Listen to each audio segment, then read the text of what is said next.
item of business, approval of the agenda as presented. I'll make a motion that we approve. Second? Motion by Van, seconded by Bob to approve the agenda as presented. All those in favor? Aye. Aye, opposed, carried unanimously. We now have a hearing on revocation of Class B retail intoxicating liquor and fermented malt beverage license, Spirit Moon LLC, doing business as Spirit Moon Cascade Bar and Grill, 110 Cascade Street, Osceola, Wisconsin. I will now turn it over to the village attorney, Paul Mahler. Thank you. Before we start, I'd just like to give everyone a little background here as to why we're here and the process that we're going to go through. The reason why we were here was that there was a complaint filed with the village. It was a verified complaint. It is a sworn complaint under oath. When that happened, the village court issued a summons. And this is all according to state statute. The clerk issued the summons. A copy of the summons and the complaint was served on Spirit Moon LLC by serving his owner, Stephen Meyer. You say it. So the board tonight will act in a quasi-judicial capacity. You will be a finder of fact and make a decision. If you feel that the facts support the complaint, then you can vote to revoke the license of Spirit Moon.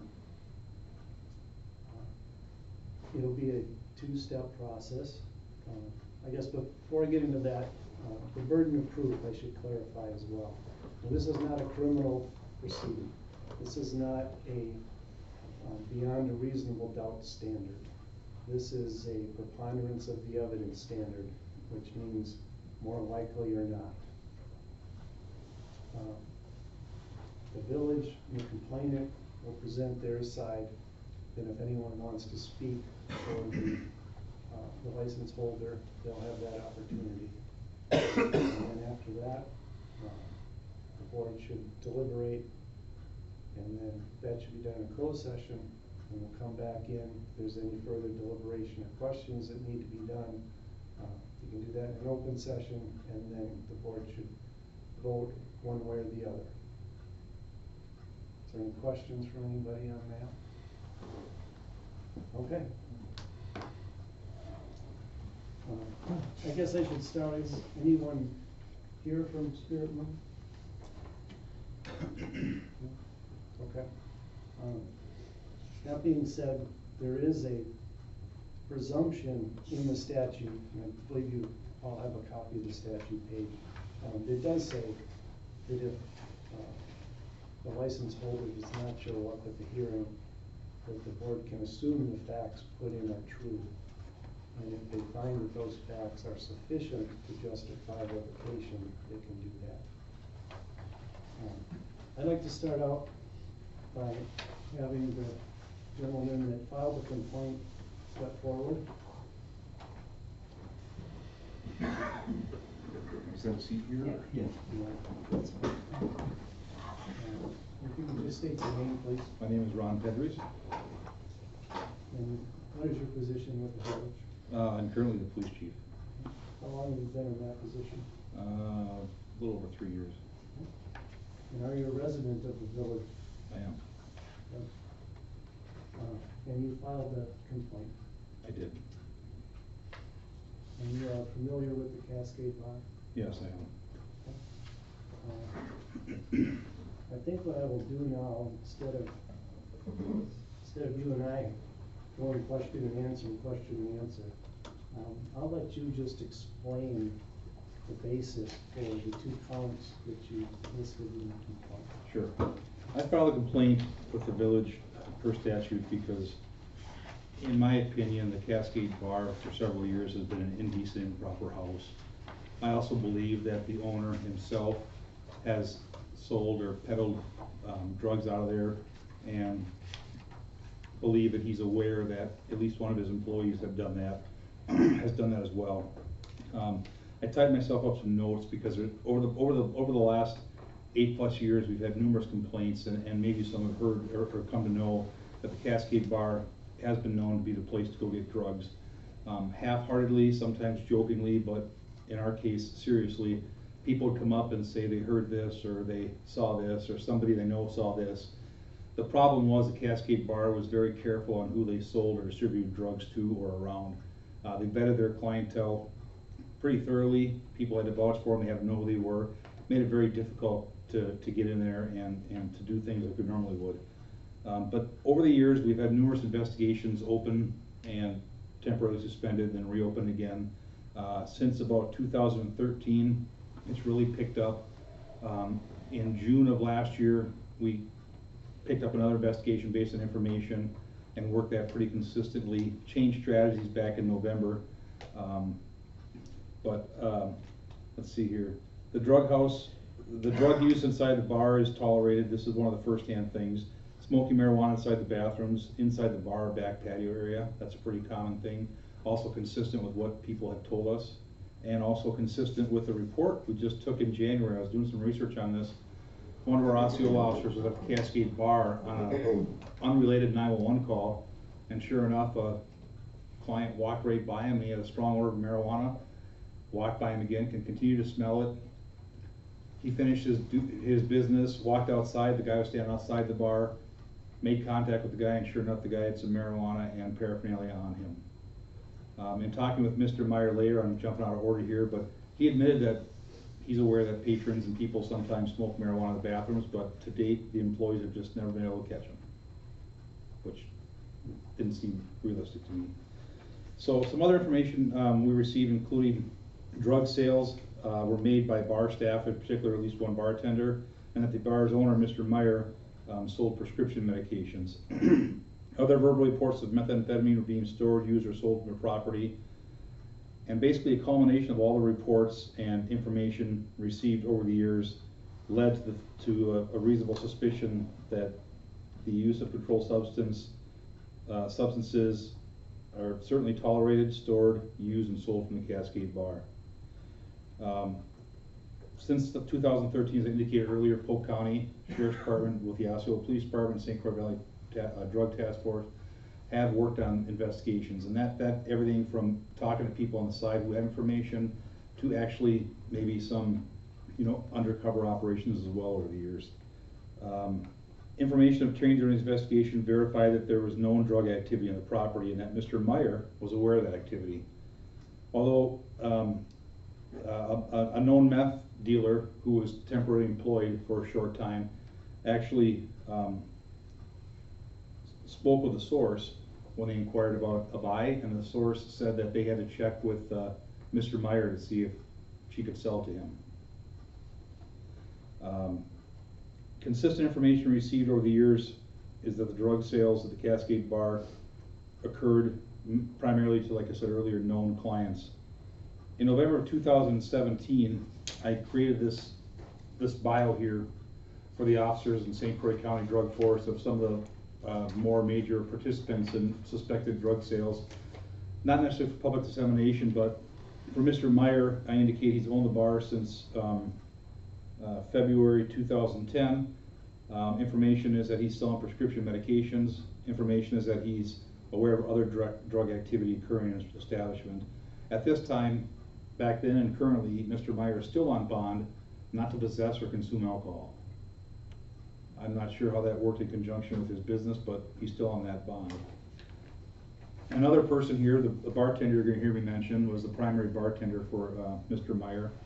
I'm not going to mention his name at this point because there's not any pending charges or at least criminal charges. But information on this bartender that I put the bio out last year indicated that he's been selling drugs, primarily marijuana, to customers he knows or is comfortable with. His MO is to exchange an open pack of cigarettes to individuals for cash. Inside the cigarette pack is a small baggie of marijuana. He's been known to sell during his bartender shift as well as just hanging out there after hours when he's off duty, both in the bar and outside the patio area. Then I go on to talk about his hours of work and how long I believe he's worked there. And then this person would be the female known meth dealer who worked there for a short time that actually made the statement that they would check with Meyer to see if he could sell the drugs. This is important because on March 1st, we served a search warrant at the residence of the bartender that we believe to be selling marijuana. He lived in Robo Village. During the execution of the search warrant, in a vehicle that was also a part of the search warrant, a pack of cigarettes, open pack of cigarettes was found in the car, and inside the pack of cigarettes was a baggie full of marijuana, which was his MO for selling at the Cascade Bar. Okay. During that search warrant, some marijuana and paraphernalia was found. The bartender was not home, but his wife was. So while that search warrant was being executed by other officers and task force members, myself and Investigator Grimm went to the Cascade Bar to see if Mr. Meyer was there. We went into the back door, talked to the bartender, asked for Mr. Meyer, and then Mr. Meyer appeared out of the basement area. Mr. Meyer came and talked to us, and while we were talking with Mr. Meyer, we explained to him why we were there. We explained to him that, we had information that he was selling prescription drugs and his bartender was selling marijuana out of there. Mr. Meyer said basically that he had heard or was aware that his bartender had sold some marijuana out of there. He wasn't a big fan of that, and that's part of the reason why he no longer works there. He advised us the bartender had quit 2 to 3 weeks earlier. Well, information we have is the bartender quit because payroll checks were bouncing. But either way, the bartender hadn't worked there for a couple of weeks. Mr. Meyer indicated he was completely clean and sober, that he used to do that stuff, but it was a long time ago. There was no time frame, no timeline for that. Let's see here. I'll make sure I don't miss anything here.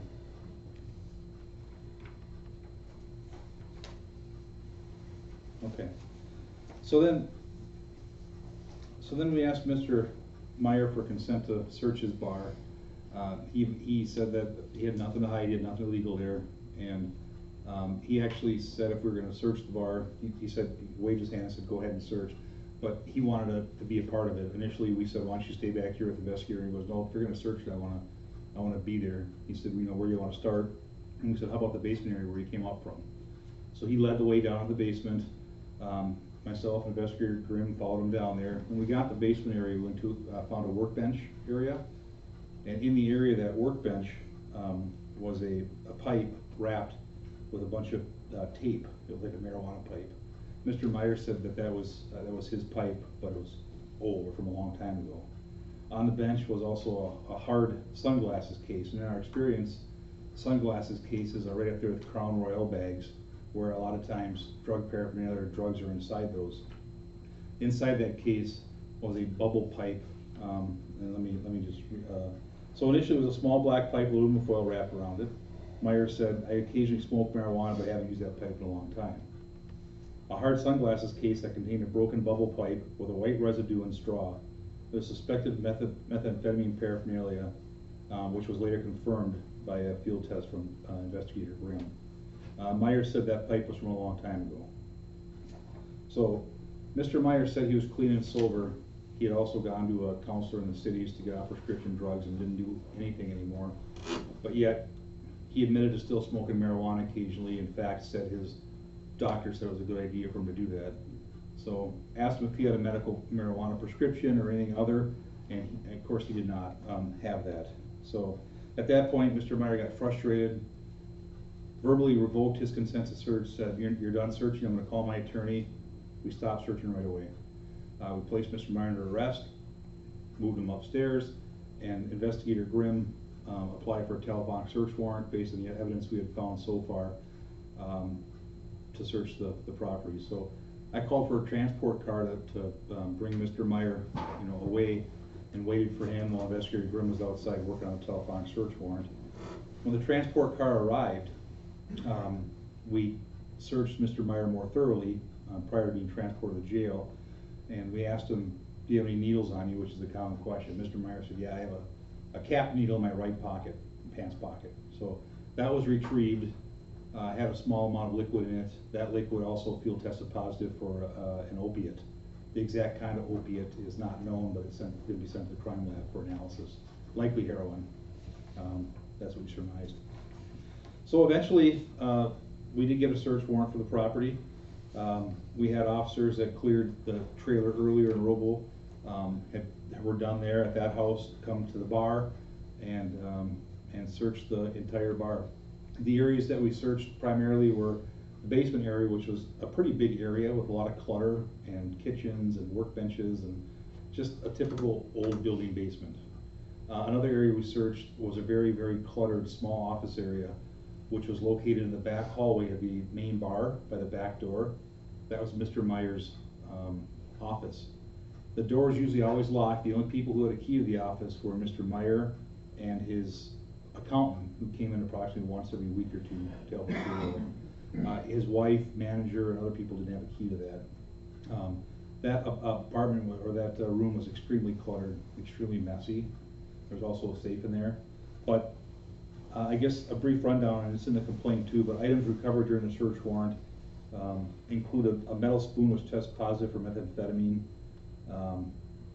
cocaine one hitter known as a bullet, a marijuana pipe with burnt residue, marijuana residue on it, 2 gem bags, which are smaller clear plastic bags with residue that tested positive for methamphetamine, a glass bubble pipe with contents that tested positive for methamphetamine, approximately 2 grams of marijuana, multiple loose prescription pills identified as Schedule 4 muscle relaxants, and multiple syringes and other pieces of miscellaneous drug paraphernalia.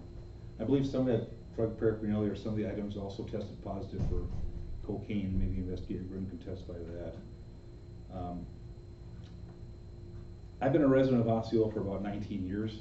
I've worked for Osceola Police Department this last time for 10 years, 7 years as police lieutenant, now the last 3 years as the police chief. I firmly believe that if Mr. Meyer, his family member, or any close associate is allowed to keep this alcohol license, I firmly believe these illegal activities are just going to continue, and that puts residents, visitors, and the businesses in the area in danger. So that's why I fill out the complaint and ask for this review. Thank you very much. Any questions, Paul?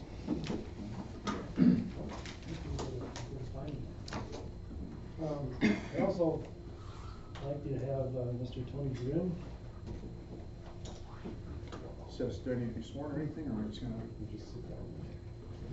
apologize for my attire, but I have to do some police work when I leave here, so. Can you just explain to the board your occupation and how you came to know the Cascade Bar? I'm a criminal drug investigator with the Polk County Sheriff's Department, and I'm currently assigned to the St. Croix Valley Drug Task Force, which is Pierce, St. Croix, and Polk counties. We also work in other jurisdictions. My partner, who is also an investigator with the Polk County Sheriff's Department, his name is Andrew Vitalis. Some of you may know him. In 2013, Andrew Vitalis opened up a case based on citizen complaints of drug distribution at the Cascade Bar. I'll cover, if you don't mind, sources, which could be undercover law enforcement personnel, concerned citizens, and confidential informants. We had sources, multiple sources at that time, that had stated that there was distribution of drugs, that Mr. Meyer was known as the marijuana and cocaine guy, and another subject who we're not stating the name of at this point is the, another subject is the marijuana and cocaine guy, and that Mr. Meyer is the pill guy. That's what he is known as. In that case, we did multiple operations at the Cascade Bar. There was at one point odor of marijuana in the rear of the bar. No narcotics or controlled substances were located within the bar, and eventually the operation was stopped. It was a fairly large-scale operation that happened on more than one occasion and wasn't fruitful. When I took over the drug unit about 2 years ago, we continued to receive reports of use and distribution within the Cascade Bar here in Osceola. I received multiple tips from Chief Pedries, other members of the community in Osceola, as well as other members of the Osceola Police Department. Last June, we opened a case again at the Cascade Bar to investigate distribution, use, and consumption of controlled substances at the bar. The initial investigation was, again, not fruitful. However, there was a lot of conversation about drugs at the bar when we had sources within the bar that we had placed there. We had a subject in there approximately 3 times. And about November of this past year, 2017, we essentially decided that we would like to change our tactics and either put this to bed or do something about it. And we basically scaled back an operation where a source was put in the bar on multiple occasions for shorter periods of time. The source was offered drugs by more than one person within the bar. There was a clear nexus between people offering drugs and Mr. Meyer. On one case, a bartender who I know is a dealer of methamphetamine and also a user told the source that she would have to ask Meyer if methamphetamine could be sold to this particular source. In that case, it was not sold to the source. That source also smelled marijuana in the establishment on more than one occasion, and also was showing pictures on a cell phone of people within the bar with a pet monkey sitting next to what appeared to be lines of cocaine on the bar and doing cocaine from the bar. And it was identified by that particular source as the Cascade Bar. So that's how I kind of became associated with the investigation. You know, again, it started back, it's about a little over a 5-year process that I've been involved at least to some extent, and then some review of Investigator Vitalis's previous reports. We basically decided that we developed probable cause for one of the targets, which was an employee at the bar in late February, early March. And a search warrant was sworn out for that person's residence. Myself and Chief Pedries had made a determination at that point in time that we would basically just confront Meyer. We felt we had ample evidence to at least have a conversation. We also had the authority to, if we wanted to, check for tax compliance, which wasn't our intent. So we thought we would talk to Mr. Meyer and see if we could potentially search his bar. We talked to Mr. Meyer on March 1st, following up on a search warrant that was conducted in the community. And Mr. Meyer was clearly under the influence of methamphetamine upon my initial contact with him. Many mannerisms that are consistent with somebody using methamphetamine: agitated, fidgety. We were in a lighted area in the back of the bar. His pupils were blown. They were extremely dilated. And ultimately, as Chief Pedry said, he did have what I would call a loaded rig or a needle within his pocket when he was taken into custody. I'll tell you what we found within the bar. We were able to get a search warrant through basically information that Mr. Meyer provided to us. But I did a test on a bubble pipe, which is commonly used for smoking methamphetamine, that was found in the basement of the bar, and it was positive for the presence of methamphetamine. Detective De La Cruz, who's a task force member, tested a spoon that was next to that bubble pipe.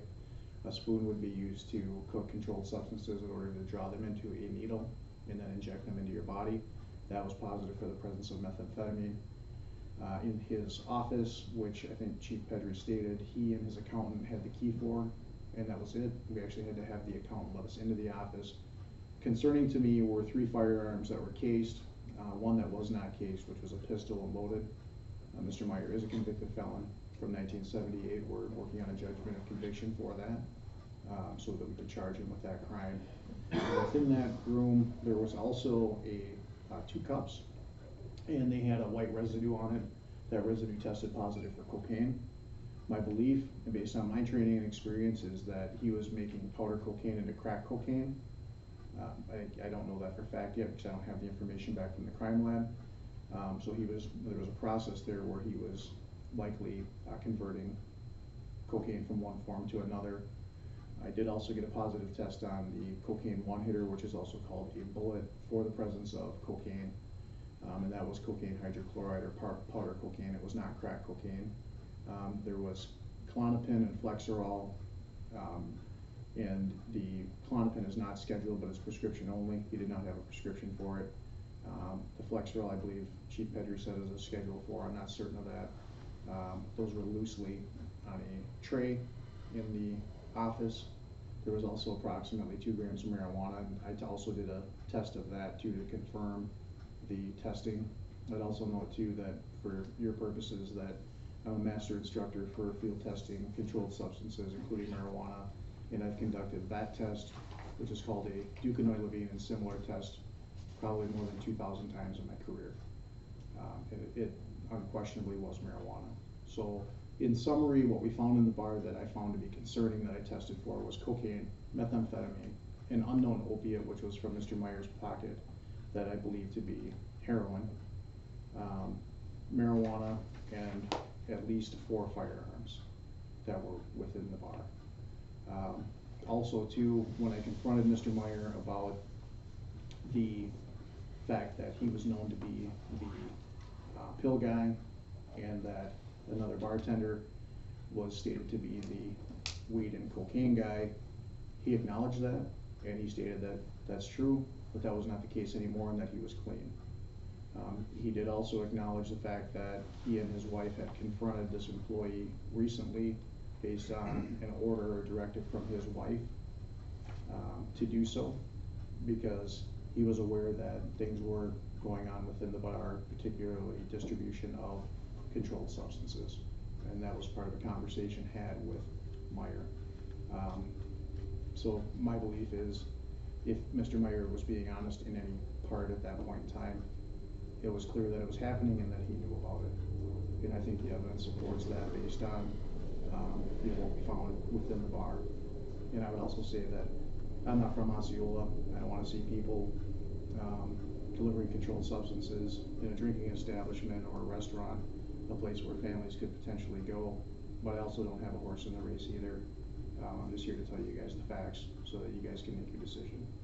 And if you have questions or anything like that, or you want specific dates, some of our reports are closed based on confidential informant status and will not be released for 6 years, but I can still provide you with dates and some information from those, if you wish. Thank you, Mr. Grimm. Actually, I have one question, either for you or for Ron. So he is still currently out on bond as of time? Yes. Okay. Anything else? Okay. Thank you. Just to summarize, the complaint was issued under section 125.12, which I believe you have copies of. If you don't, I have one here. The complaint set forth 2 provisions.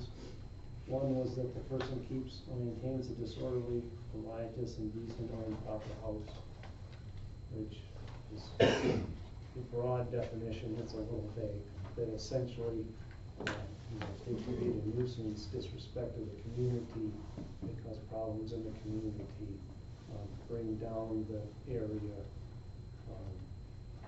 It's one of those things that if you see it and you know it, you know what it is. And the other is under sub 6, person who knowingly allows another person, it doesn't have to be an employee, just allows another person in the bar to distribute or manufacture controlled substance. And those are the 2 points that you will have to deliberate on based on the facts that you heard here today and make a decision.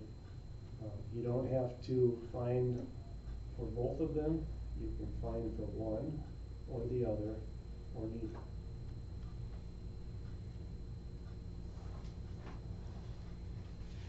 And I would suggest that you go into closed session and deliberate. At this time? Yeah, there doesn't seem to be anyone here for the license holder, so. Okay, yes. I'll make a motion to go into closed session. I'll second that. Motion by Deb, seconded by Van to go into closed session. Roll call vote, Deb, Yes. Bob, Yes. Stephen, Aye. and I, 5-0.